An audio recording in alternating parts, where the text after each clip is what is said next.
Assalamualaikum warahmatullahi wabarakatuh. Ratusan negara dari berbagai penjuru dunia kini telah berdiri dengan kondisi geografis dan demografis yang beragam. Banyak di antaranya yang mampu memanfaatkan kondisi tersebut dengan baik. Sebaliknya, banyak pula yang justru dirugikan karena kondisi tersebut. Amerika Serikat, Cina, Jepang, dan Qatar sering menjadi sorotan karena unggul dalam berbagai hal termasuk perekonomian dari negara-negara lainnya. Di satu sisi, ada banyak negara kecil di dunia yang mengalami nasib yang sebaliknya. Dalam menilai kemampuan serta kekayaan sebuah negara, angka produk domestik bruto atau PDB per kapita masyarakatnya sering dijadikan sebagai patokan utama. Data dari IMF menunjukkan bahwa saat ini sebagian besar negara dengan PDB per kapita terendah datang dari benua Afrika yang sejatinya kaya akan mineral alam. Oke, pada video kali ini Abbas Education akan membawa kalian untuk melihat beberapa negara termiskin di dunia. Sebelum lanjut ke videonya, kami ingatkan jangan lupa klik subscribe ya. Ayo kita rame-rame membawa channel ini untuk memberi hiburan dan pengetahuan bagi semua. Oke?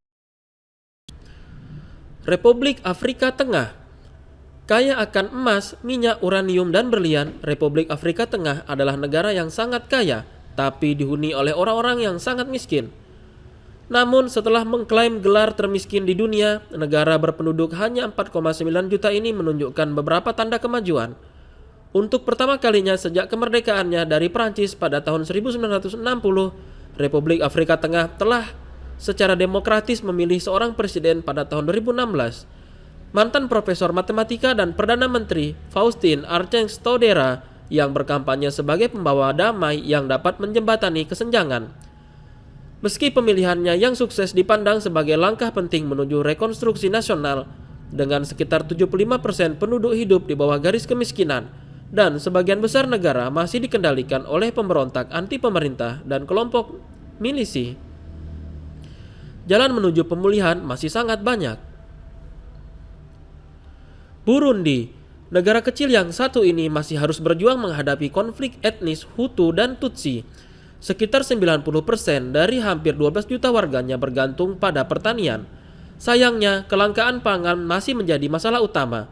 Tingkat kerawanan pangan di Burundi hampir 2 kali lebih tinggi dari rata-rata negara di wilayah sub-Sahara Afrika. Bank Dunia mencatat akses ke air dan sanitasi masih sangat rendah, dan jumlah penduduk yang memiliki akses listrik kurang dari 5%. Kurangnya infrastruktur, korupsi yang merajalela, dan masalah keamanan merupakan faktor utama penyebab munculnya kondisi kemiskinan ekstrim di negara ini.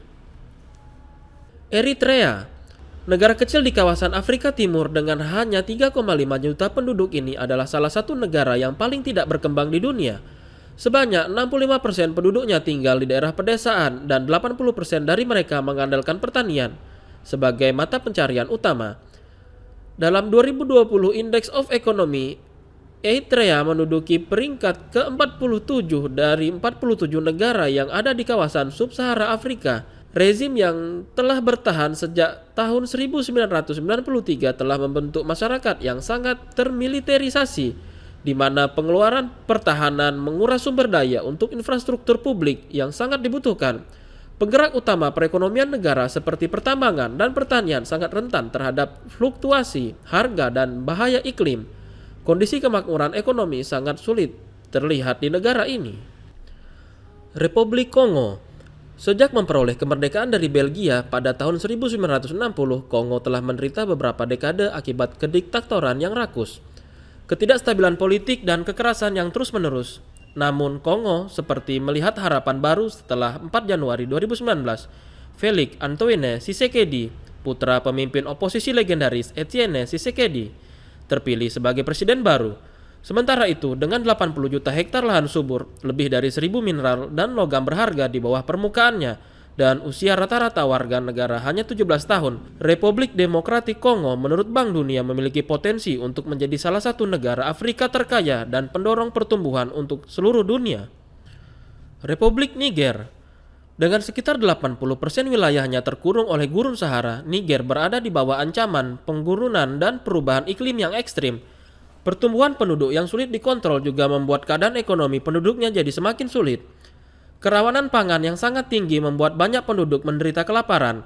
Niger juga ada di tengah konflik militer dengan kelompok separatis. Konflik berkepanjangan ini membuat ribuan orang kehilangan tempat tinggalnya.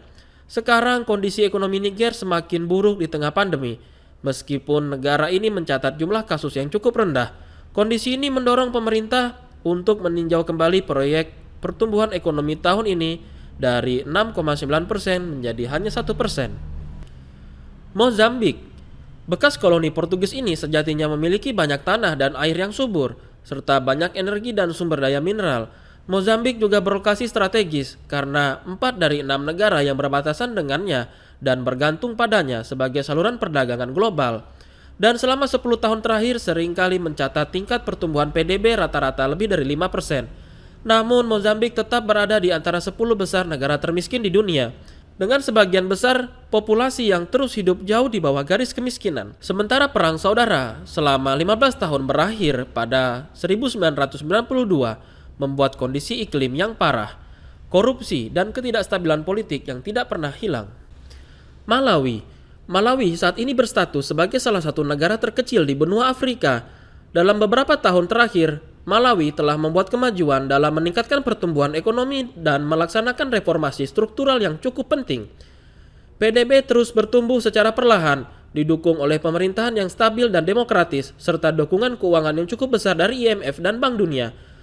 Namun, kemiskinan masih meluas. Ekonomi negara yang bergantung pada pertanian tadah, hujuan, sering terganggu karena masalah cuaca. Hal ini menyebabkan kesenjangan ekonomi antara daerah perkotaan dan pedesaan semakin parah. Liberia, republik tertua Afrika ini juga menduduki peringkat di antara negara-negara termiskin untuk waktu yang lama. Meskipun negara ini telah menikmati perdamaian dan stabilitas sejak berakhirnya Perang Saudara pada tahun 2003, pemerintah gagal menangani masalah sistematik dan tantangan struktural yang serius. Ditambah lagi, negara yang berpenduduk hanya 4,9 juta ini tengah berjuang untuk pulih dari penurunan harga komoditas dan epidemi utama Ebola yang melanda Afrika Barat pada tahun 2014. Namun warga Liberia masih memiliki harapan bahwa presidennya, George Weah, yang pernah dinobatkan sebagai pesepak bola terbaik di dunia, dapat mengubah keadaan. Terpilih sebagai presiden pada tahun 2017 dengan program yang berfokus pada penciptaan lapangan kerja, diverifikasi ekonomi, dan investasi dalam proyek infrastruktur penting. Janji elektoralnya dirongrong oleh penurunan ekspor pertambangan dan kenaikan inflasi, disertai dengan depresiasi dolar Liberia. Sudan Selatan resmi berdiri sebagai sebuah negara pada 9 Juli 2011. Sudan Selatan kini merupakan negara termuda di dunia. Negara ini memutuskan untuk berdiri sendiri setelah kesepakatan yang mengakhiri konflik 6 tahun dengan Sudan ditandatangani. Sayangnya, konflik baru meletus pada 2013 ketika Presiden Salva Kiir menuduh mantan wakilnya, Riek Machar, melakukan kudeta. Tuduhan serius ini mendorong terjadinya serangkaian konflik di negara dengan 11,2 juta penduduk yang berasal dari 60 etnis berbeda. Akibatnya, diperkirakan sebanyak 400.000 orang tewas dan hampir 4 juta orang kehilangan tempat tinggalnya. Bahkan sampai harus mengungsi ke negara tetangga. Sudan Selatan bisa saja menjadi negara yang kaya berkat ekspor minyak yang menjadi tulang punggung ekonominya. Sayangnya, jatuhnya harga komoditas dan kenaikan anggaran pertahanan negara membuat Sudan Selatan jatuh ke dalam kemiskinan. Di luar sektor minyak, mayoritas penduduknya bekerja sebagai petani tradisional yang seringkali mengalami kekerasan, sehingga menghalangi mereka dalam menanam dan memanen hasil pertanian. Sierra Leone, negara ini sangat kaya akan berlian namun sangat miskin. Penyebab utamanya adalah perang saudara yang brutal yang berakar dari kondisi sosial dan ekonomi penduduk yang putus asa. Perang sempat meletus pada tahun 1991 dan berlangsung hingga 2002. Hampir 2 dekade setelah perang berakhir, negara berpenduduk kurang dari 8 juta ini masih berjuang. Pemerintahnya yang terpilih secara demokratis meskipun sangat diperebutkan. Pemerintah telah gagal memodernisasi ekonomi secara berarti yang tetap bergantung pada pertanian subsisten dan skala kecil yang menyediakan dukungan atau lapangan kerja bagi sekitar 75% populasi yang berkembang pesat. Infrastruktur yang buruk, kurangnya pendidikan dan ketidaksetaraan gender berkontribusi pada situasi yang mengerikan. Demikian informasi kali ini, sampai jumpa di video selanjutnya. Wassalamualaikum warahmatullahi wabarakatuh.